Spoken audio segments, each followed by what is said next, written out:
శుక్లాంబరధరం విష్ణుం శశివర్ణం చతుర్భుజం ప్రసన్నవదనం ధ్యాయేత్ సర్వవిఘ్నోపశాంతయే అగజానన పద్మార్కం గజానన మహార్నిజం అనేకదంతం భక్తానాం ఏకదంతముపాస్మహే. ఓం గం గణపతయే నమః. ఓం శ్రీమాత్రే నమః. ఓం శ్రీ గురుభ్యో నమః. మనం ఇప్పుడు సూర్యభగవానుడు రవిగ్రహం యొక్క ప్రభావం గురించి చెప్పుకుందాము. అంటే సూర్యభగవానుడు అంటే రవి మేషరాశిలో ఉచ్చస్థితిలో అగ్నితత్వ రాశిలో మిత్రక్షేత్రంలో ఉండడం వలన 12 రాశుల వాళ్ళకి ఫలితాలు ఎలా ఉంటాయి అంటే రవి సూర్యభగవానుడు ఈ నెల అంటే ఏప్రిల్ 14వ తారీఖు నుంచి సుమారుగా మే 14వ తారీఖు వరకు నెలల పాటు మేషరాశిలో ఉంటాడండి. ఆ రాశిలో ఉండడం వలన గ్రహాల యొక్క ప్రభావం ఎలా ఉంటుంది, మేషరాశి నుంచి మీనరాశి వరకు ఆ రాశి యొక్క రవి యొక్క ప్రభావం ఎలా ఉంటుంది, గ్రహాలు కదండి రవి యొక్క ప్రభావం ఎలా ఉంటుందో ఇప్పుడు మనం తెలుసుకుందామండి. దానికంటే ముందర ఏంటంటే మీరు మీ జాతకాలు తెలుసుకోవాలనుకుంటే మా ఆది ఆస్ట్రాలజీని సంప్రదించండి. మీ date of birth, time of birth, place of birth ఇవన్నీ ఉంటే చాలా మంచి ఫలితాలు వస్తాయండి. మా ఆది ఆస్ట్రాలజీ నుంచి కూడా మంచి మంచి ముహూర్తాలు పెట్టడము, అలాగే కంప్లీట్ స్టడీ ఆఫ్ హారోస్కోప్ మొత్తం హారోస్కోప్ స్టడీ చేయడము. మీ దగ్గర నుంచి ఫోన్లు వస్తే నేనే రిసీవ్ చేసుకుంటానండి, నేనే మాట్లాడుతూ ఉంటాను. కొన్ని సందర్భాలు ఇక్కడ షూటింగ్స్ ఉంటే మీరు మెసేజ్ పెట్టేస్తూ ఉండండి వాట్సాప్లో, అలాగా నేను చేస్తూ ఉంటాను. అలాగే ముహూర్తాలు పెట్టడము, అంతేకాకుండా మనం గొడుగు ముహూర్తాలని, పెళ్లి ముహూర్తాలని రకరకాల మంచి మంచి ముహూర్తాలు ఉంటాయి కదండి, అవన్నీ నేను పెడుతుంటాను. వివాహాది వేడుకలు కూడా ముహూర్తాలు పెడుతూ ఉంటాను నేను. ఈ ఆల్రెడీ స్టార్ట్ అయింది, అలా చేస్తూ ఉంటాము. కాబట్టి మీకు నచ్చితే మీరు షేర్ చేయండి, లైక్ చేయండి, అలాగే మీ స్నేహితులకి వాళ్ళకి మీరు సెండ్ చేయండి. అంతే చేసి బెల్ ఐకాన్ ప్రెస్ చేయడం మాత్రం మర్చిపోకండి. ఇలా మీరు చేయడం వల్ల మరింత చాలామంది కూడా నేను చెప్పే ఫలితాలు తెలుస్తాయి, వాళ్ళకి కూడా తెలుసుకోవడానికి అవకాశం ఉంటుంది. కాబట్టి మీకు నేను చెప్పినవి నా వీడియోస్ నచ్చితే తప్పకుండా లైక్ చేయండి, షేర్ చేయండి. తులారాశి అండి, తులారాశి వారికి 11వ ఇంటి వాడు అయినటువంటి రవి భగవానుడు సప్తమ స్థానంలో ఉన్నాడు. జనరల్గా సప్తమ స్థానంలో కానీ రవి ఉంటే వివాహ విళంబం, అలాగే స్త్రీ ద్వేషి, పరాదార రత, అలాగే దేశాంతర సంచార, అలాగే అన్యగృహ భక్ష, అలాగే స్త్రీ మూలక ఐశ్వర్య, అలాగే స్త్రీ వార్తానుసారి అంటే స్త్రీ మూలకంగా ధన సంపాదన మీకు ఉండి తీరుతుంది. అంతేకాకుండా సప్తమ స్థానంలో రవి ఉండడం వలన ఆలస్య వివాహం జరుగుతుందండి. జనరల్గా ఆలస్యం చేస్తూ ఉంటాడు రవి, మంచిది కాదు. అలాగే స్త్రీలు అంటే ద్వేషిస్తూ ఉంటాడు, జనరల్గా స్త్రీ ద్వేషి. అలాగే ఇతర దేశంలో తిరుగుతూ ఇతర గృహాలందు నివసించేవాడుగా ఉంటాడు. అంతేకాకుండా అలా చేయడం వల్ల ఐశ్వర్యం కూడా పొందుతారట వీళ్ళు. చూసారా, విదేశాల్లో తిరుగుతూ ఇతరులలో ఉంటూ ఐశ్వర్యాన్ని కూడా పొందుతూ ఉంటారు. అంతేకాదండి, స్త్రీల మూలకంగా ఐశ్వర్య ప్రాప్తి కలుగుతుందట. స్త్రీలు అంటే ఎవరండి? మన అమ్మగారు, మన భార్య గారు, మన అక్క కానీ, మన చెల్లెలు కానీ, మన పిన్నులు, అత్తయ్యలు అంటాం కదా. అంటే స్త్రీల వలన, బయటవాడు కాదండి, స్త్రీల వలన ఐశ్వర్యం. అంటే మన వాడే అని చెప్పి డబ్బులు ఇవ్వడము, మన భార్య గారు ఉద్యోగాలు చేస్తున్నప్పుడు భార్య గారు ఇవ్వడము, తల్లిగారు మన అబ్బాయి కదా అని చెప్పి ఇవ్వడము, అలాగ ఉంటుంది కదా. స్త్రీ మూలకంగా ఐశ్వర్యం అంటే మన అమ్మమ్మలు డబ్బులు మనకిస్తారు అని, మనకంటే నేను పెద్దవాడు కాబట్టి మనకిస్తారు అని అర్థం అండి. అంతే తప్ప చెడుగా ఆలోచించకూడదు. స్త్రీల మూలకంగా ధనప్రాప్తి అంటే అదనమాట విషయం. మన వాళ్ళే మన మీద ప్రేమ ఉంది కాబట్టి మనకి డబ్బులు ధనము ఇస్తారు. మనవాడే అంటే వాళ్ళకి అంత ఇష్టం అని, మీరు అంటే అంత ఇష్టం అని అర్థమైపోట్లా. అంతేకాదండి, మీరు స్త్రీలు చెప్పినట్టుగా వింటారట. అంటే ఏంటి, మన అమ్మగారి, మన భార్య గారి, మన భార్య చెప్తే మన భార్య గారు చెప్పడం వల్ల, వినడం వల్ల ఎంతో అదృష్టం ఉండో. భార్య మూలకంగా మనకి ధనప్రాప్తి కలుగుతుంటారు, ఇంత కలిగింది కదా. అలాగా అంటే స్త్రీల వల్ల మాట వినడం వల్ల మంచి అదృష్టం కలుగుతుంటండో. అందుకే చూడండి, స్త్రీ అంటే భార్య గారి మాట వినాలి అని పెద్దల శాస్త్రం. అందుకే భార్య మాట వినేస్తాడు బాబోయ్ అని అనుకోకూడదు ఉండోయ్. స్త్రీ అంటే ఆడవాళ్ళ మాట వినడం వల్ల ఆ పురుషుడు ఎప్పుడు కూడా ఉన్నతంగా గౌరవింపడతాడు, ఉన్నతంగా రాణిస్తాడు అని శాస్త్రం కూడా చెప్తుందండి. మనం ఎంత బ్రహ్మాండంగా మనం విందాం. ఆడవాళ్ళ భార్య గారి మాట వినడం వల్ల వాళ్ళకి సంతోషంగా ఉంటుంది, మనకి సంతోషంగా దిగ్విజయంగా ఉంటుంది. ఆహా బ్రహ్మాండం రా అని చెప్పి అనిపిస్తుంది. అనిపించట్లేదు, నాకైతే అనిపిస్తుంది బ్రహ్మాండంగా. అంతేకాదండి, మీకు 25 ఏళ్ళు వచ్చిన తర్వాత 25 ఇయర్స్ మీకు అందులో అడుగుపెట్టిన తర్వాత దేశాంతర అంటే అదే దేశాంతర విదేశాల్లో విదేశాల్లో అంటే ప్రదేశం అంటాం, దేశాంతర ప్రదేశం అంటాం చూరా, అంటే విదేశాల్లో మీరు తిరుగుతారు. అంటే 25 ఏళ్ళు వచ్చిన తర్వాత మీరు విదేశాలు ప్రయాణం చేస్తారు. అంటే మీరు 25 ఏళ్ళ ముందర చేస్తారండి. అంటే జనరల్గా ఏంటంటే శాస్త్రం చెప్తుందన్నమాట, 25 ఏళ్ళు వచ్చిన తర్వాత వాళ్ళకు ఒక పొజిషన్లో ఉంటారు, వాళ్ళు విదేశాలు వెళ్తారు, విదేశాల్లో కూడా ధన సంపాదన ఉంటుంది అని శాస్త్రం చెప్తుంది. అంతేకాదండి, నిజంగా తులారాశి వాళ్ళు ఎప్పుడూ కూడా ఆ భార్యను గౌరవిస్తారు, భార్య మాట వింటారు, భార్య మూలకంగా ధనప్రాప్తి కలుగుతుంది. మీరు చూసుకోండి, చాలామంది చూసుకోండి, ఎవరైతే భార్య మాట వింటారో వాళ్ళు ఉన్నతంగా రాణిస్తారండి. మీ తులారాశిలో చాలామంది ఉన్నారు. ఎందుకంటే వాళ్ళకి అది అదృష్టం, వాళ్ళకి భార్య గారు ఇచ్చిన గౌరవం. వాళ్ళేం తక్కువ అయిపోయి వాళ్ళు ఎక్కువ చేయడం కాదు, అది గౌరవం, భార్య గారికి ఇచ్చిన గౌరవం కాదంటారా మీరు చెప్పండి? అది కరెక్ట్, నేనైతే ఖచ్చితంగా కావనంటాను. భార్య గారి మాట విన్నా, ఆడవాళ్ళ మాట విన్నా, ఆడవాళ్ళ ధనప్రాప్తి అన్నారు కదా, ఆడవాళ్ళంటే మన తల్లిగారు, మన చెల్లెళ్ళు, మన అమ్మమ్మలు, మన నాయనమ్మలు అంటాం కదా. నేను ఉదాహరణ చెప్పాను, ఎంతోమంది ఉన్నారు మన అంటే ప్రేమగల వాళ్ళు. అంతే కదండి, 11వ ఇంటి వాడు సూర్యభగవానుడు, 11వ ఇంటి వాడు మీకు మ్యాలిఫిక్ కదా. కానీ 11వ ఇంటి వాడు అంటే అర్థం ఏంటంటే వ్యాపారం, సప్తమ స్థానంలో ఉన్నాడు అంటే వ్యాపార మూలకంగా ధనప్రాప్తి కదా. అంతే కదండి, సప్తమ భావం కళత్ర స్థానం అని, అలాగే అదృష్ట స్థానం అని, వ్యాపార స్థానం అదే స్థానం అంటాం కదా. ఇవన్నీ కళత్ర స్థానము, అదృష్ట స్థానము ఇవన్నీ అంటాం కదా.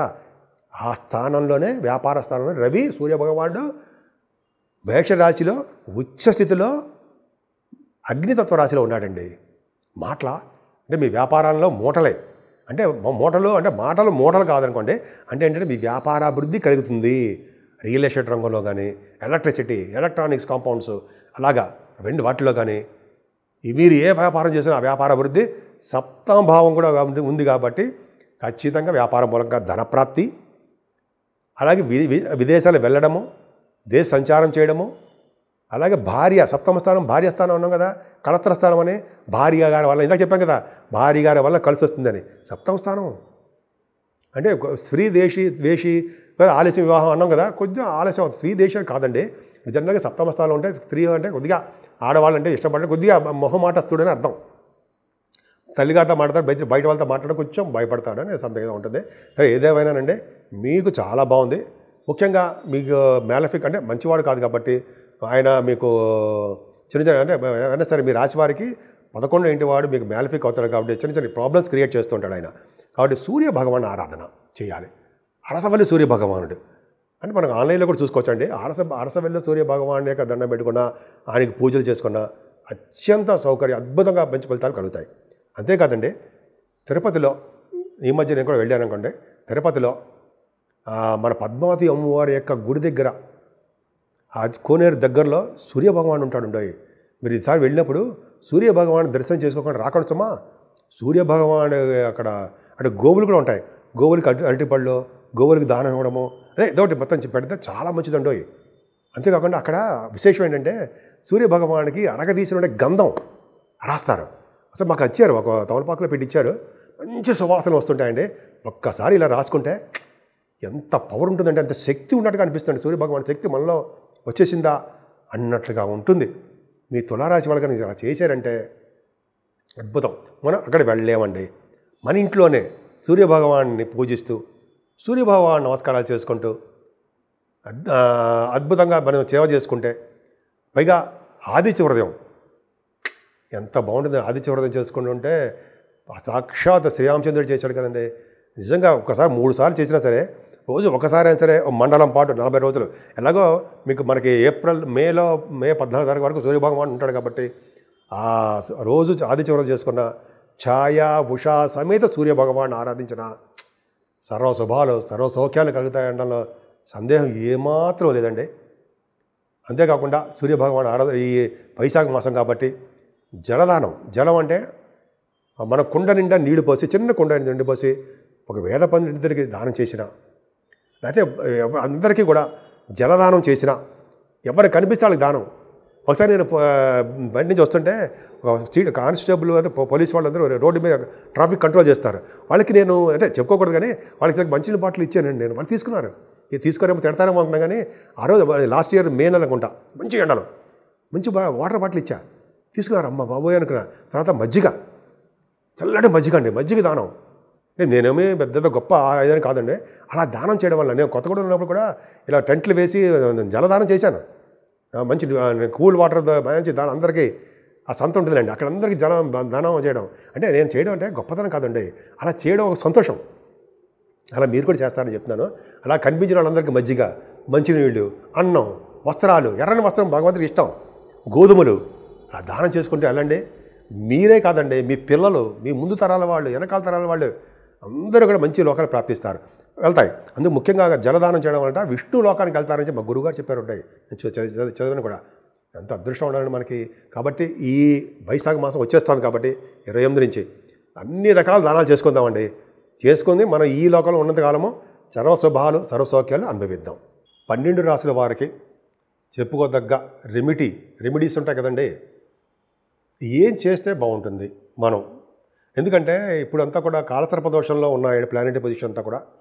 సూర్యభగవానుడు కూడా కాలసర్ప దోషంలో ఓడిపోయాడు. ఆయన రాహుకేతుల మధ్యలో బంధింపబడ్డాడు సూర్యభగవానుడు కూడా ఉన్నాడు. ప్లస్ కుజుడు కూడా నీచత్వంలో ఉన్నాడు. అంటే ఒక విధంగా పాములు సర్పాలతో సంబంధించిన వ్యవహారాలు ఉన్నాయి. అంటే ఏంటి? రాహుకేతుల మధ్యలో ప్లానెట్స్ ఉండడము, కుజుడు కూడా నీచత్వం పొందడం వలన సర్పదోషం ఏర్పడిపోయింది.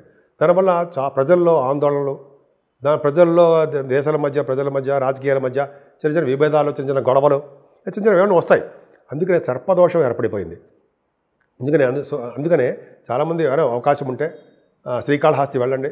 కాళహస్తిలో సూర్యభగవాన్ కాదండి, సో కాళహస్తిలో రాహుకేతులు పూజ చేయించుకోండి. అలాగే నాగప్రతిష్ఠ కొంతమంది చేసుకుంటే మంచిది. చాలామంది కూడా నాగప్రతిష్ఠ చేసుకుంటూ ఉంటారు. శని వల్ల రాహుకేతులలో వచ్చే సర్పదోషం పరిహారం అయిపోతూ ఉంటుంది. అంతేకాదండి 12 రాశుల వాళ్ళకి ఇప్పుడు అంతా మన సూర్యభగవాన్ గురించి చెప్పుకుంటాం కాబట్టి 12 రాశుల వాళ్ళు కూడా చేయదగ్గ సూచన ఏంటంటే సూర్యభగవాన్ని ఆరాధించడమే. పొద్దున తెల్లవారుజామున లేవడము, స్నానం అయిపోయిన తర్వాత సూర్యభగవానికి అర్ఘ్యం ఇవ్వడం చాలా ఇష్టం. అర్ఘ్యం అంటే ఏంటి? దోశల నిండా నీళ్లు తీసుకుని ఎర్రని పుష్పాలతోటి సూర్యభగవాన్ని ఇవ్వడం. ఓం హ్రీం సూర్యాయ నమః, HREM, హ్రీ హా అంటే హరి అంటాం కదా, హ్రీం. ఓం హ్రీం సూర్యాయ నమః, ఓం హ్రీం సూర్యాయ నమః అని 11 సార్లు మనకి చేసిన. అలాగే ఆదిత్య హృదయం చేసుకుంటూ, లేకపోతే 11 నామాలు సూర్యభగవానికి ఉన్నాయండి. ఓం ఆదిత్యాయ నమః, ఓం సవిత్రే నమః, ఓం ఖగాయ నమః, ఓం పూష్ణే నమః, మీకు తెలుసు కదా. అవి ఆ మంత్రాలు, ఆ నామాలతోటి అర్ఘ్యం సమర్పించడం వలన, అలాగే గాయత్రి మంత్రంతో 3 సార్లు కానీ 11 సార్లు కానీ ఎర్రని పుష్పాలతో స్వామివారికి అర్ఘ్యం సమర్పించడం వలన అద్భుతమైన పుణ్యఫలం కలుగుతుందండి. చాలా అద్భుతంగా ఉంటుంది. అంటే ఆ సంవత్సరం మొత్తం కూడా మనకి ఇటువంటి దోషాలు లేకుండా సూర్యభగవాను కాపాడుతాడు. అనారోగ్య సమస్యల నుంచి సూర్యభగవాను కాపాడుతాడు. కోర్టు కేసుల నుంచి కూడా సూర్యభగవానుడు మనకి మంచి ఫలితాలు ఇవ్వడానికి అవకాశం ఎక్కువ ఉంది. అంతేకాదండి, ఇదంతా కూడా వైశాఖ మాసం కూడా వచ్చేసింది కాబట్టి ఇప్పుడు మనం ఏప్రిల్ 30 తారీఖున మనకి సింహాచల నరసింహస్వామి యొక్క ప్రభావం ఉంటుంది కాబట్టి ఈ 12 రాసుల వారు కూడా మన నరసింహస్వామిని కొడుద్దామండి. ఆయనకి పానకం వడపప్పు నైవేద్యం పెడదాం. చాలా అద్భుతంగా ఉంటుంది. ఎందుకంటే గ్రహాలన్నీ కూడా కాలసర్ప దోషంలో ఉండడము, కుజ ప్రభావం ఉండడం, కుజుడిగా నీచల్లో ఉండడం, ఆ దోషాలన్నీ పరిహారం చేసేస్తాడు స్వామి. అదొకటి. సూర్యభగవాన్ యొక్క ఆరాధన కూడా చేసుకోవాలండి మనం. పైగా ఇప్పుడు ఏంటంటే మనకి ఎంత వైశాఖ మాసం వస్తుంది కాబట్టి దానాలు కూడా ఇందాక చెప్పాను ఆల్రెడీ. ఈ దానాలంటే జలదానము, ఎక్కడికెక్కడ మనం చలివేంద్రాలు పెట్టేయడం, చలివేంద్రాలు పెట్టేవాళ్ళకి సహాయం చేయడం, చల్లటి మంచినీళ్ళు ఇవ్వడం, కుండల్లో మంచినీళ్ళు ఇవ్వడం, మజ్జిగలు, చల్లటి మజ్జిగ దానం విశిష్టత ఉందండి. పెరుగు దానం చేస్తారు సరా, పెరుగు దానం చాలా గొప్ప విశేషం ఉంది. పెరుగు దానం మనం మజ్జిగ చేస్తాం. మజ్జిగ ప్యాకెట్ అమ్ముతారు కదండి, ఫ్రిడ్జ్లో పెట్టడం, టగడగా కొనేయడం, అందరికీ దానాలు ఇచ్చేయడం. నేను పోలీసు వాళ్ళు కూడా ఇచ్చాను దానం. అంటే పోలీసు అంటే ట్రాఫిక్ కానిస్టేబుల్ పోయి ఎండలో నుంచున్నారు ఆయన. ఒక్కసారి తీసుకొని స్వామి తీసుకోండి అంటే తీసుకున్నారు ఆయన. కానీ గొప్ప కాదండి, చెప్తున్నా జనగా మాడవాల్సి వాళ్ళకి కూడా మనం ఇవ్వాలి. డ్యూటీలో ఉంటారు కదా, కష్టపడతారు కానీ వాళ్ళు వెళ్ళి తెచ్చుకోలేరు కదా. మంచినీళ్ళు స్వామి అంటే డ్యూటీలో వాళ్ళకి ఎప్పుడు ఎండలో ఎంత కష్టపడతారు మన కోసం. వాళ్ళకి సహాయం చేయాలి మనం. అలాగే నీరు, మంచినీరు దానం అంత అద్భుతం అండి. మంచినీళ్ళు దానము, మజ్జిగ దానము, వీలైతే అన్నదానం, ఇంకా చెప్పాలంటే లేని వాళ్ళకి వస్త్రదానము. మీరు చేయలేరా? మీకు తెలుసండి, అన్నీ తెలుసండి, గుర్తు చేస్తా అంతే కదా. అవునా? మీకు తెలుసు, గుర్తు చేస్తాను. మనం అన్నీ చేద్దామండి, అన్ని కార్యక్రమాలు చేద్దాం. నేను కూడా మీతో పాటు పాల్గొంటాను. మీతో పాల్గొంటానంటే నేను కూడా కార్యక్రమాలు చేస్తాను అర్థం. అంతే మీ ఇంటికి వచ్చేసి పదండ్రా వెళ్దాం అని చెప్పి అన్నాం. సరదాగా నా కార్యక్రమాలు నేను చేసుకుంటూ ఉంటాను, 10 మందితో పంచుకుంటుంటాను, ఆనందం పంచుకుంటూ ఉంటాను. నాకు చాలామంది గుర్తుపడుతుంటారు. నేను కూడా బయటికి వెళ్ళి ఇవ్వడం వల్ల పలానా మీరు ఆదినారాయణరావు గారు కదా అని సరే అంటూ ఉంటాం. సరే అలాగా దానాలు చేసుకుందామండి. మనం మన గురించి మనం గొప్ప చెప్పుకోకూడదు. అంతా అద్భుతంగా మంచి చేద్దాం. మంచి చేయడం వల్ల మనకు మంచి జరుగుతూ ఉంటుంది. భగవంతుడు మనకు మంచి చేస్తుంటాడు. మనకి కాకుండా మన పిల్లలు కూడా మంచి చేస్తాడండి. ఎంత ఆనందంగా ఉంటుంది. ఒక్కసారి మంచి వీళ్ళు ఎవరైనా ముఖంలో ఆనందం చూస్తే నిజంగా మనకి ఆనందం వస్తుందండి. మనం చేసే మంచి మంచి పనులకి నేను కూడా ఒకసారి చేశానండి. కొత్తగూడెంలో ఉన్నప్పుడు ఇలాగా చలివేంద్రం పెట్టి అద్భుతంగా చాలా చేసాం. పొద్దు నుంచి సాయంత్రం వరకు టెంట్లు వేసి చాలా బాగా చేసుకున్నాం. అటువంటి అవకాశం మళ్ళీ ఎప్పుడు వస్తుందో చూస్తున్నాను. అలా చేయడం చాలా చాలా అద్భుతం అండి. మనం చేద్దాము సరదాగా. జనాలు అందరికీ మనం మంచిని స్వీకరిద్దాం. సో మీ అందరికీ కూడా మంచి జరగాలని, సూర్య భగవాన్ యొక్క ఆశీస్సులు ఎప్పుడు నిండు నీరేళ్ళు ఉండాలని. ఎందుకంటే ఆయన సాక్షాత్ ప్రత్యక్ష నారాయణ కదండి. ఆయన దర్శనం చేసుకోవడం వల్ల అన్నీ మంచి జరగాలని, మీ అందరికీ, మీ కుటుంబ సభ్యులందరికీ మంచి జరగాలని, ఎప్పుడు ఆనందంతో కళకళలాడిపోతూ అన్ని రంగాల్లోనూ మీరు ముందంజలో ఉంటారని కూడా నేను మనస్ఫూర్తిగా కోరుకుంటున్నాను.